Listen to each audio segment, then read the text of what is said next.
सर्वात आधी स्वतःवर प्रेम कर. सर्वात आधी स्वतःवर प्रेम करायला आत्ताच शिक. कारण जग तुझ्या हसण्यात आनंद पाहिल, पण तुझ्या थकव्याच्या सावल्या कुणाला कळणार नाहीत.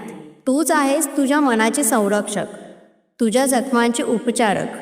इतरांकडून अपेक्षित ऊब सर्वप्रथम स्वतःलाच दे, कारण बाहेरचा प्रत्येक हात कायमचा नसतो. स्वतःला मिठी मार. तुझ्या कमतरतांना क्षमा कर.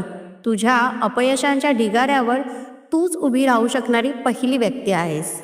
लोक येतील जातील, कधी कौतुक कधी टीका करतील, पण तू स्वतःला ज्या नजरेतून पाहशील त्यावरच तुझं जग उभं राहील. स्वतःवर प्रेम करणं म्हणजे स्वार्थ नाही, ते आहे अस्तित्वाची पायवाट. स्वतःशी मैत्री करणं म्हणजे तुटलेल्या मनाला उभं करण्याची पहिली खात्री. म्हणून आजच, आत्ताच, या क्षणी तू स्वतःची पहिली साथीदार हो. कारण जग जिंकायचं असेल तर सर्वात आधी स्वतःवर प्रेम करायला शिक. धन्यवाद.